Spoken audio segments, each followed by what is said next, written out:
My name is Laura. I'm 26 years old. The doctor said I was lucky to be alive.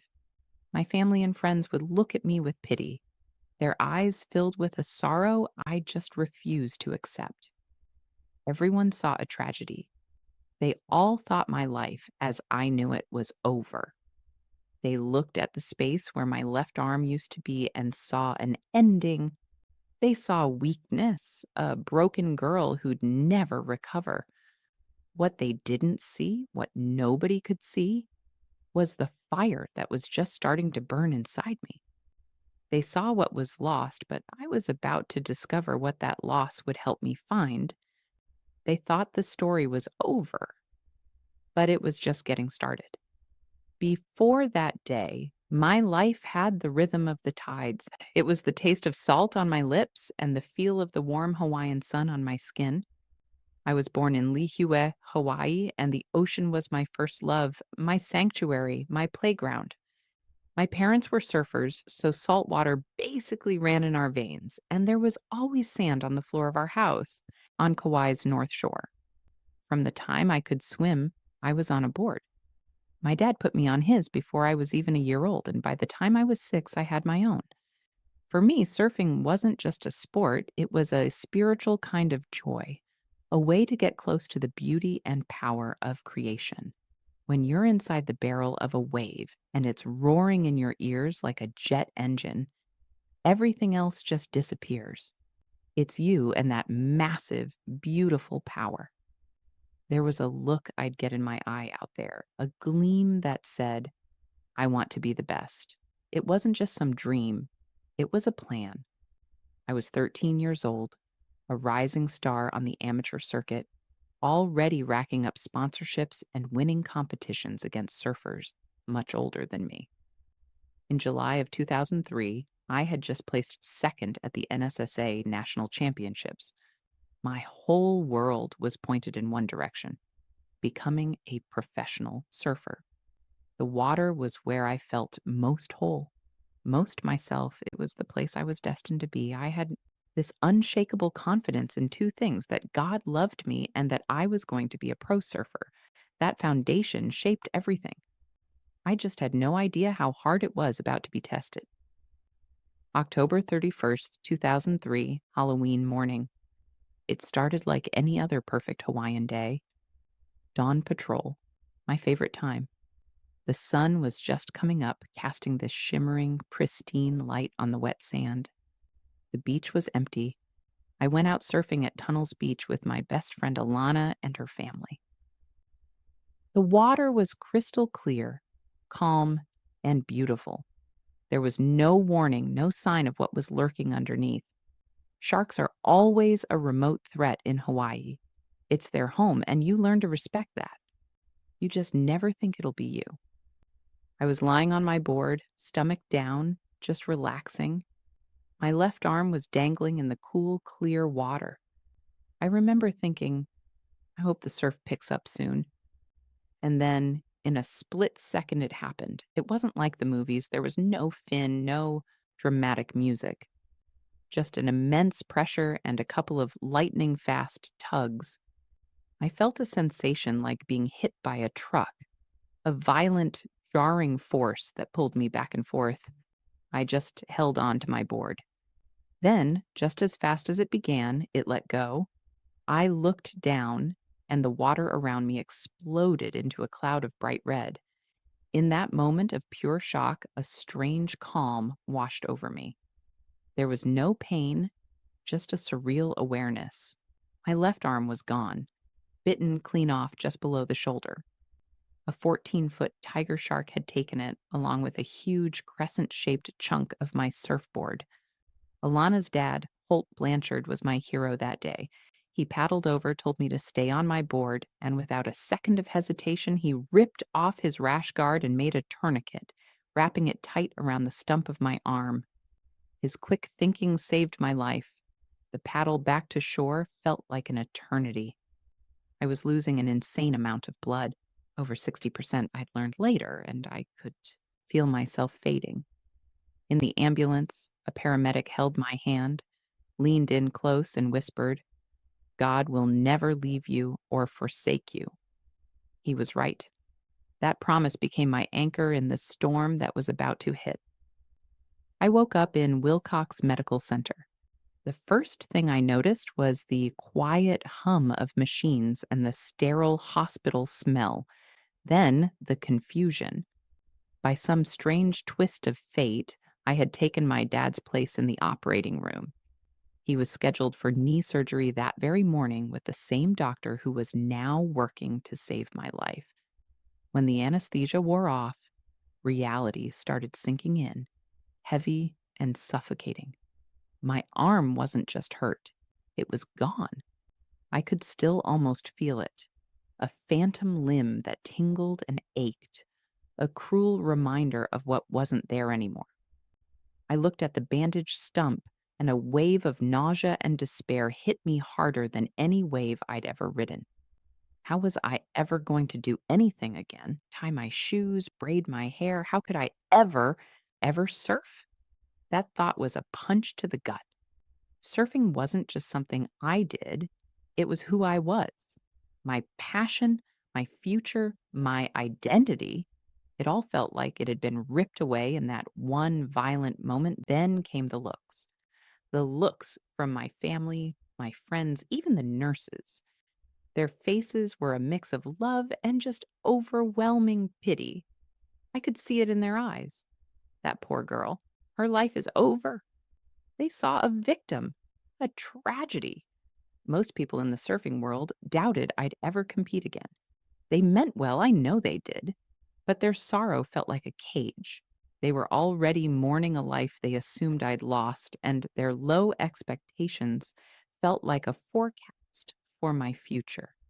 For a few days, I let that despair swallow me. I just lay in that hospital bed, staring at the ceiling, replaying the attack over and over. Life is full of what ifs, and mine were screaming at me. What if I hadn't gone out that morning? What if I'd just kept my arm on the board? The questions were a torturous loop. I wrestled with the fear, the anger, and the deep, deep sense of loss. I was 13 years old, and my world felt broken beyond repair. My only real fear, deeper than any fear of sharks, was that I'd never get to surf again. I knew that if I couldn't surf, my life would be changed forever. It was a dark, lonely place. And for a moment, I believed them. I believed I was weak. I believed it was over. Lying in that hospital bed, surrounded by the quiet hum of machines and the much louder noise of my own doubts, something started to shift.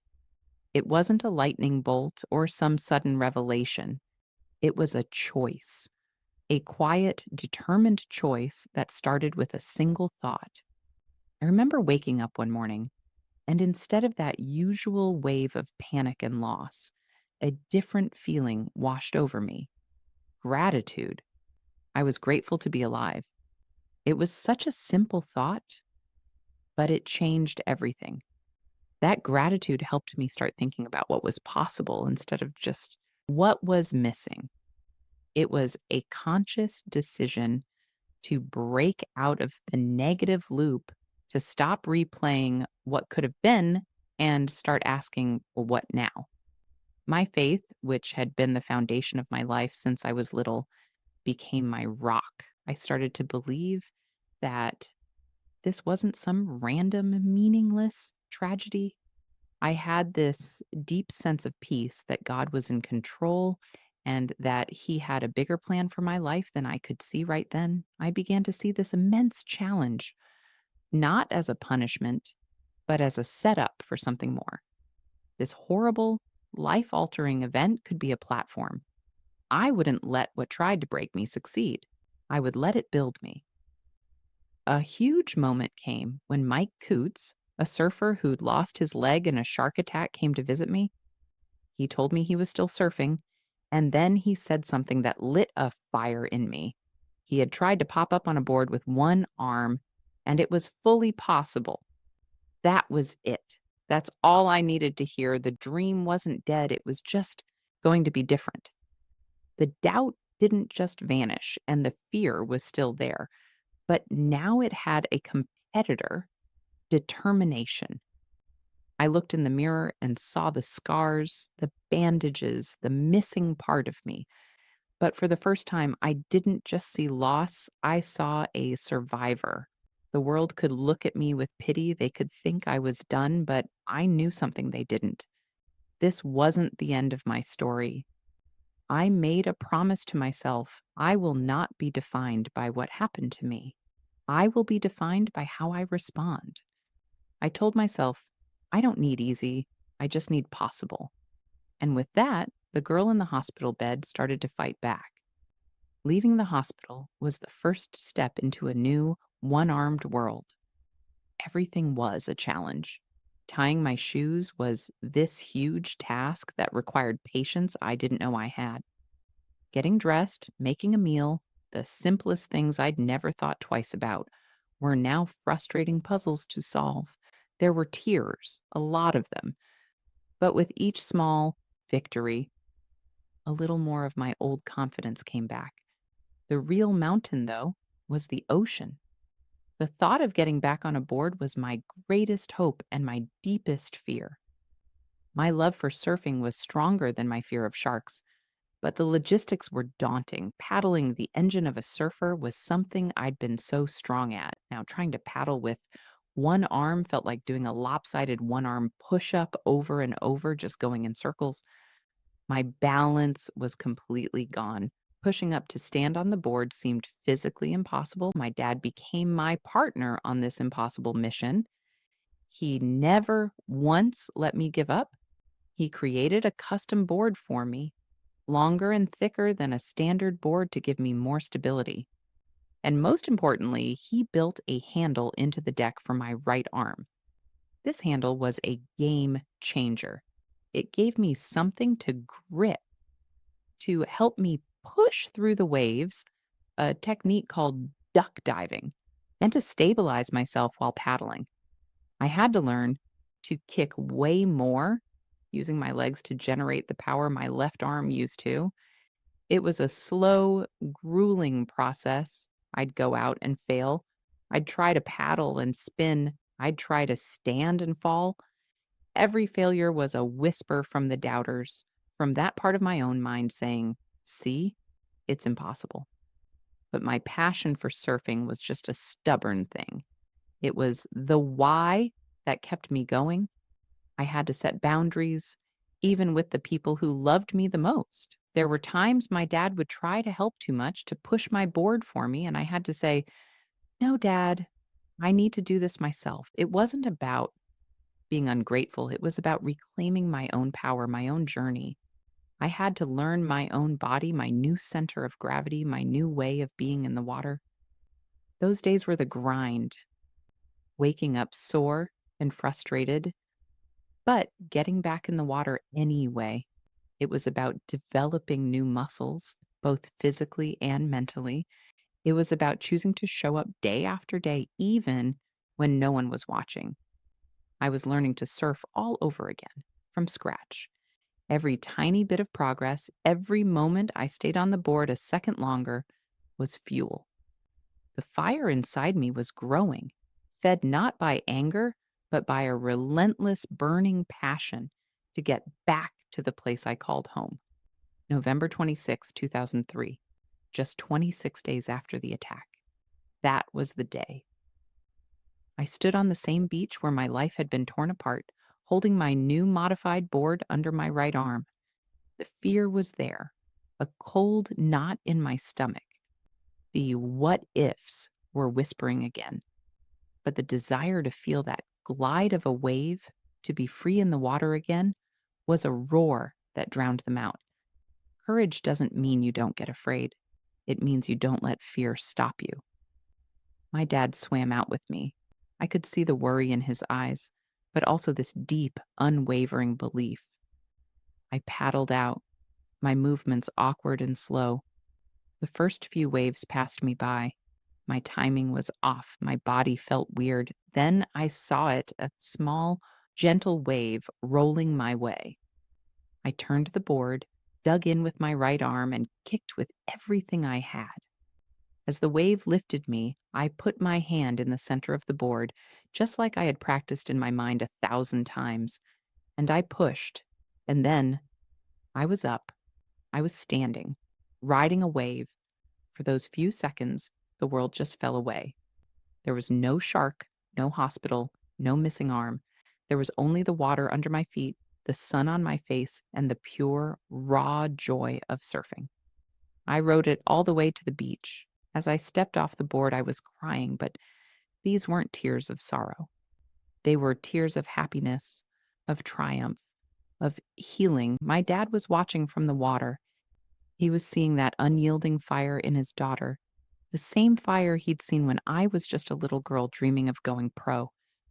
In that moment, I wasn't the poor girl who lost her arm. I was a surfer. Again, the world had told me I was finished. But on that day, just 26 days after they counted me out, I proved them all wrong. That was my first wave back, and it was the start of the future me.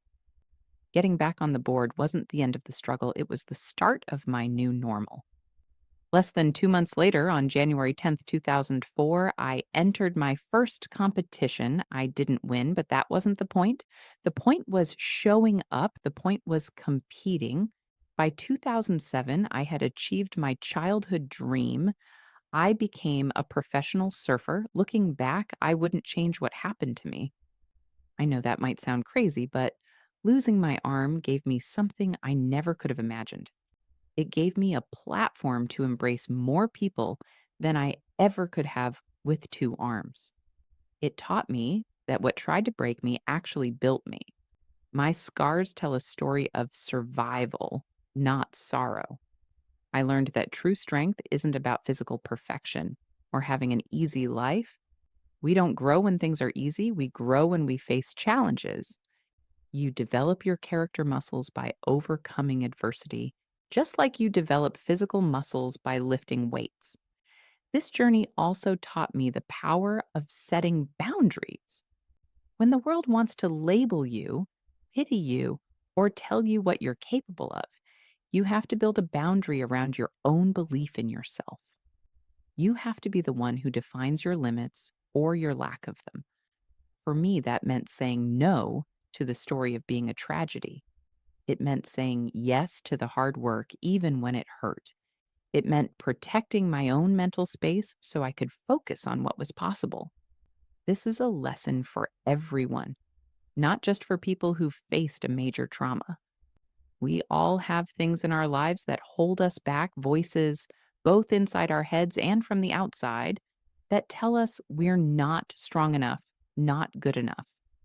You have to recognize what you need, communicate your limits, and be consistent about protecting your energy. That's how you build self respect and resilience. That's how you take control of your own story. My life now is so much more beautiful than I ever could have planned. I'm a wife, a mother, and I still compete as a professional surfer. But more than that, I get to share my story to encourage people to face their own fears and chase their dreams. Success isn't just about winning titles. The ripple effect of the life I've lived, the hope I've been able to share, that's so much more meaningful than any trophy. My story isn't special because a shark attacked me. It's a story of what's possible when you refuse to quit. We all face obstacles that seem too big to overcome, currents that feel impossible to swim out of, but you are so much stronger than you think. If you've been inspired by this story, please subscribe and join our community. I'd love to hear about the obstacles you're overcoming in the comments below. Your story could be the one that gives someone else the strength to keep going. Remember, courage doesn't mean you're not afraid. It means you move forward, even when you are. Don't put your hope in things that can be easily taken away. Build your foundation on something stronger. For me, that foundation is my faith. I know that even in the hardest times, there is a plan. I know that with Him, I am unstoppable. And I want you to know that you can be unstoppable too.